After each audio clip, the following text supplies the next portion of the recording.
es introducción a la interpretación de la Biblia o introducción a la teología bíblica.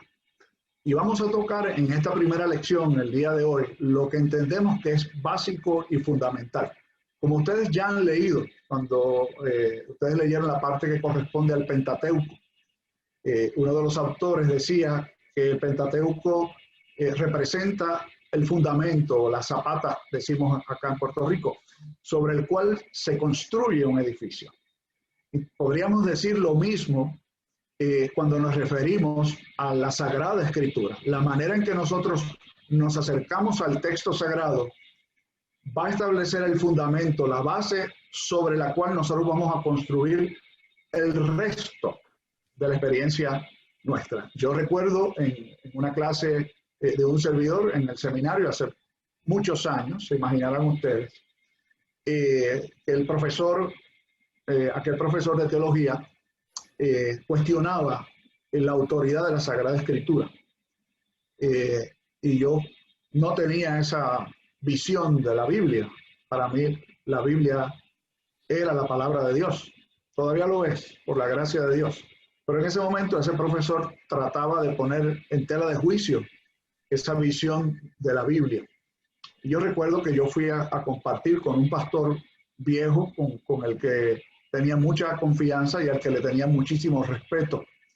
Y él me dio un consejo que lo he guardado para todo mi ministerio y lo quiero compartir con ustedes. Me dijo, mira, Juan Ramón, el día en que cuestionemos una parte de la Sagrada Escritura, vamos a abrir una puerta que luego nunca más vamos a poder cerrar. Porque si cuestionamos una parte de la Escritura, entonces podemos cuestionar absolutamente todo.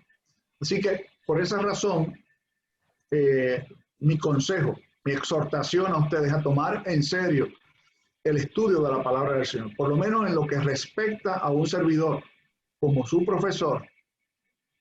Mi perspectiva, mi idea de la Sagrada Escritura es que es Vox Dei, que quiere decir la voz de Dios. Dice la propia Escritura, y nos vamos a amparar en la Escritura para desarrollar nuestra teología. ¿Está bien? Que Dios, para que el ser humano lo pueda conocer, tiene que revelarse. Vamos a hablar dentro de un rato acerca de los efectos de la caída. Pero la Sagrada Escritura dice de sí misma que Dios nos habla de distintas maneras. De una manera natural, que se le llama revelación general, a través de la cual Dios le habla al ser humano, es justamente lo que Dios hizo, la creación. Y ustedes encontrarán textos de la Sagrada Escritura que hablan acerca de este principio, como lo es el Salmo 19, que dice, los cielos cuentan la gloria de Dios y el firmamento anuncia la obra de sus manos. Dice también en la carta del apóstol Pablo a los romanos que el Señor ha revelado su verdad a través de las cosas que ha hecho. Es decir, el testimonio de la creación le habla al ser humano, pero esa forma a través de la cual la creación nos habla no es una manera completa para conocer el consejo de Dios. Y la razón fundamental para eso es que el ser humano es caído. No puede conocer por su propio entendimiento, por sus propias fuerzas a Dios. Necesita que Dios se le revele a través de un medio más allá de lo que es la creación. Y Dios quiso, también nos dice el autor de la carta a los Hebreos, que Dios ha hablado a su pueblo a través de la historia, por medio de los profetas. Y últimamente el Señor nos quiso hablar por medio de nuestro Señor Jesucristo. Y en la Sagrada Escritura encontramos el consejo completo de Dios. La forma a través de la cual el ser humano puede llegar a conocer a Dios, saber quién es Dios, saber cuál es el propósito de Dios. Y en ese propósito de Dios conocer al propio ser humano. Así que no, lo que queremos puntualizar aquí es que no hay manera a través de la cual nosotros podamos conocer el consejo de Dios fuera de la Sagrada Escritura. En ese sentido, la Sagrada Escritura es absolutamente necesaria para conocer el propósito de Dios para conocer a Dios, para conocernos a nosotros mismos. De eso hablábamos cuando hablamos de la revelación general, de la revelación especial que la Escritura nos enseña y nos habla. Vamos a hablar un poco también acerca de la revelación de Dios hoy. Creo que este es un punto a destacar importante. Creemos que Dios continúa hablándonos hoy. Sin embargo, también creemos que aunque Dios nos sigue hablando hoy, aunque el Señor nos continúa hablando hoy, Dios ha querido hablarnos por medio de su bendita palabra, que es en ese sentido suficiente y es un canon cerrado. Nuestra perspectiva es la nuestra, que si Dios tiene algo que decirle al hombre, nos lo va a decir por medio de su palabra. En ese sentido, nosotros no confiamos en revelaciones extrabíblicas, más allá de lo que la Sagrada Escritura enseña y los peligros y los riesgos de tratar de escuchar la voz de Dios fuera de la Sagrada Escritura son bien sabidos. Seguro que ustedes conocen como muchas sectas se han creado justamente por una supuesta interpretación o revelación nueva que el Señor le ha brindado al ser humano. Nosotros creemos en la suficiencia de la Sagrada Escritura. Quiere eso decir que todo lo que el ser humano necesita conocer de Dios, Él ya nos lo ha dicho, nos lo ha revelado por medio de su palabra. Muy bien.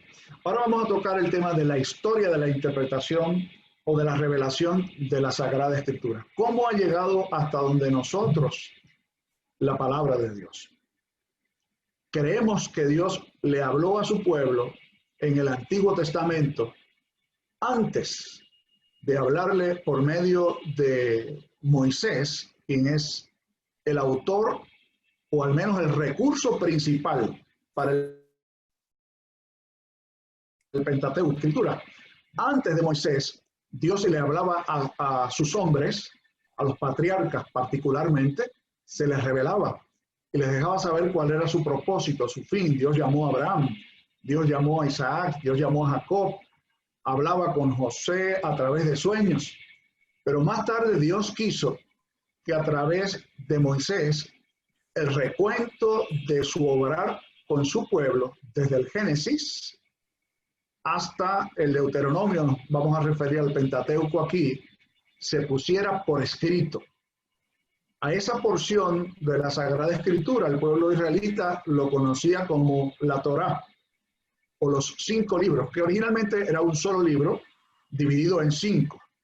El Génesis, el Éxodo, Levítico, Números y Deuteronomio. Esos son los 5 libros que conforman el Pentateuco. Y el pueblo de Dios aceptó la Torá, los primeros 5 libros de la Sagrada Escritura, como la palabra de Dios.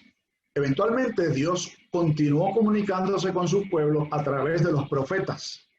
Y estos profetas escribieron la visión o la revelación que recibían de Dios de forma tal que no solamente el pueblo en el contexto histórico en el que vivían los profetas lo pudieran conocer, sino que ese testimonio se guardara a través de los siglos, de manera tal que la iglesia pudiera recibir el beneficio de la revelación que Dios le dio a su pueblo en el Antiguo Testamento a través de todos los autores y los escritores que Dios quiso utilizar. Tendremos tiempo con calma para tocar los distintos libros de la Sagrada Escritura, pero aquí lo que queremos es dar una mirada muy ligera acerca de la historia de la revelación de Dios.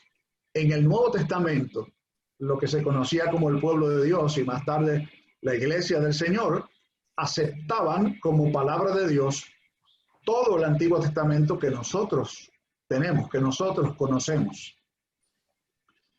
Y entonces Dios utiliza a hombres suyos para narrar al pueblo de Dios el mensaje de lo que es la persona y la obra de Cristo Jesús. Y allí encontramos los evangelios, el libro de los Hechos de los Apóstoles y las cartas y el libro de Revelación que aparecen en el Nuevo Testamento. De hecho, tan temprano como en la era apostólica, el primer siglo de historia, nosotros tomamos, por ejemplo, si tienen ustedes sus Biblias con ustedes, que debo suponer que sí, les quiero invitar para que busquen en la segunda carta del apóstol Pedro.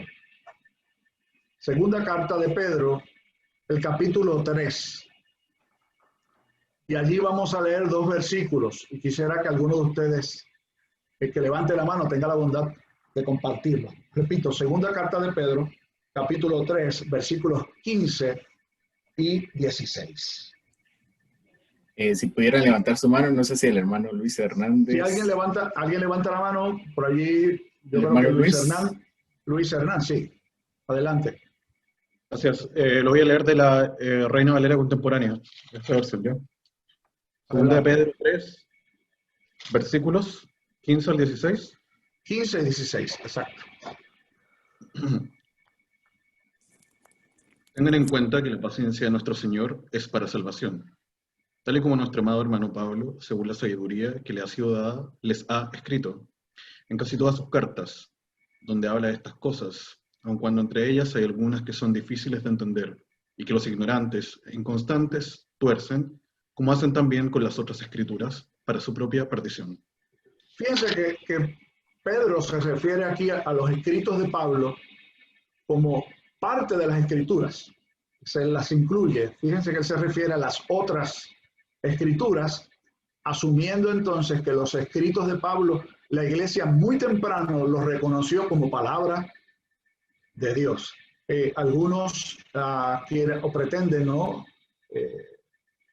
Imponer la idea de que el canon sagrado es un producto de la iglesia del siglo IV, lo cual no es correcto, ¿no?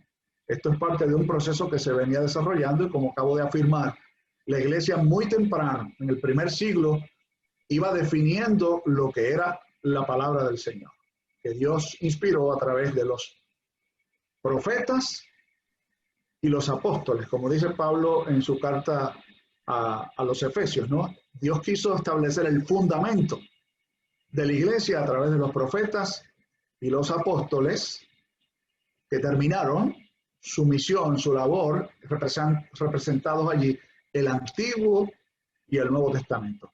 Ese es el texto sagrado, que sí, claro, luego en los primeros siglos, después del primer siglo de nuestra historia, la iglesia afirmó, guiada por el Espíritu Santo de Dios, cuáles eran los libros que integrarían eventualmente lo que tenemos delante nuestro hoy, que hay un consenso histórico, los 66 libros de la Sagrada Escritura, 39 libros del Antiguo y 27 libros del Nuevo Testamento. Ahora, con respecto a la inspiración de la Sagrada Escritura, ustedes vieron que hay 2 posturas extremas, que son 2 posturas erróneas, ¿no? ¿Cuáles son esas 2? A ver si alguno de ustedes, no llegamos a la sección de preguntas, pero me gustaría ponerlos a participar. Oswald, dámele. Ok. Sería la inspiración que es por medio de dictado, que sería la mecánica. Y en el otro caso sería la artística. Exacto, gracias, ¿no? Esas son 2 posturas extremas, ninguna es correcta. Tristemente hay personas que las adoptan, ¿no? Que interpretan que el Señor dictó palabra por palabra a través de personas que escribieron lo que el Señor les dictaba, y otros que representan un sector liberal de la iglesia, que entienden que fueron personas no inspiradas, sino impresionadas, pero lograr de Dios, y compusieron distintos libros que no necesariamente son la palabra del Señor, sino es la inspiración de seres humanos, y escriben mitos, escriben cuentos, historias, y algunas personas adoptan esa postura, tristemente. ¿Cuál es la postura nuestra? El texto que para mí es el texto clave, ¿no? Para interpretarlo, que se encuentra en la segunda carta del apóstol Pablo a Timoteo. El capítulo 3, el versículo 16, me parece que es. A ver si alguien lo tiene. Segunda a Timoteo.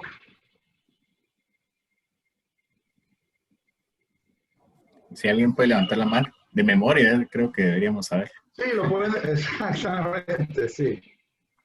Toda la escritura inspirada por Dios y útil para enseñar, para redarguir, para corregir, para instruir en justicia, a fin de que el hombre de Dios sea perfecto y enteramente preparado para toda buena obra. Muy bien, y varios elementos. El primero es que nosotros creemos en ese sentido que en la inspiración verbal, quiere decir que toda la Sagrada Escritura es inspirada por Dios, la totalidad, desde el Génesis hasta el Apocalipsis. Pero también creemos que eso orgánica. Orgánica se refiere a que es de la tierra, se refiere al hecho de que Dios utilizó seres humanos como ustedes, como un servidor, en sus circunstancias particulares, con sus personalidades particulares, para que a través de eventos reales que ellos vivían y que la iglesia o el pueblo de Dios vivía en momentos determinados de la historia, fueran inspirados por el Espíritu Santo. Una buena traducción de la palabra aquí, inspirado, es exhalado. El Espíritu Santo exhaló su palabra y utilizó para que fuese escrita a personas, a hombres suyos, hombres de Dios, para que dejaran saber, vuelvo y repito, en su propio contexto, en su propia realidad, lo que era el propósito y la voluntad de Dios para su pueblo. Interesante que lo fue en el momento en que se escribió, pero siendo que la palabra de Dios es para siempre, ha servido a la iglesia a través de la historia, y hoy en el siglo XXI, ustedes y un servidor nos podemos acercar al texto sagrado y podemos experimentar el que Dios nos hable de la misma manera que le habló a sus primeros receptores, a su primer auditorio. Y a mí me parece que esto es sencillamente extraordinario. Es un milagro, es una maravilla de la gracia del Señor, evidencia contundente de que realmente la Biblia es inspirada por Dios. No vamos a hacer un estudio hoy, ¿no? Por allí dice todo para lo cual la Biblia es inspirada, ¿no? Sí que tiene su razón, tiene su propósito, y en esencia podríamos resumir que es el propósito de Dios para impactar al ser humano y transformarlo según la voluntad del Señor. Muy bien, hablaba un poco hace un rato acerca de la suficiencia de la Sagrada Escritura y ahora lo quiero volver a reafirmar. Nosotros creemos en el principio reformado de sola escritura. Ustedes habían oído ese concepto, sola escritura. Levante la mano si alguien lo escuchó. Ok, veo que hay bastantes hermanos, ¿no? Hay 5 solas, se conocen como las 5 solas de la reforma que se desarrollan. Y esta es sola escritura, que implica que la única autoridad para la iglesia en asuntos de fe y práctica es la Sagrada Escritura. Que es suficiente, quiere decir que no necesitamos otro libro, que no necesitamos otra autoridad para conocer las verdades de Dios, que no necesitamos otras revelaciones extrabíblicas. Creemos en la sola Escritura. A eso que nos referimos con la suficiencia, ¿no? Que la Biblia es suficiente. Entonces ahora vamos a la parte, este capítulo que trata sobre la interpretación de la Sagrada Escritura. El autor compartía o comparte con nosotros que hay unas razones por las que la interpretación de la Sagrada Escritura es un elemento importante. Y el primero que destaca él es que los seres humanos todos interpretamos. Quizás ustedes han practicado, hay un juego aquí en Puerto Rico que le llamamos el chisme o el cuento. Yo no sé cómo lo dicen en sus países, ¿no? Pero una persona le cuenta en el oído a una y esa le tiene que contar en el oído a la que sigue, y se forma un círculo, y cuando regresa al que originó la historia es totalmente distinta, y la razón básica es que cada cual recibe una información, la codifica, la interpreta y la comparte, y si dependiera de eso, ¿no? De lo que se llama tradición oral, la Sagrada Escritura, lo que recibiríamos hoy es sería algo totalmente distinto a lo que Dios quiso que se nos revelase. Permítame un segundo.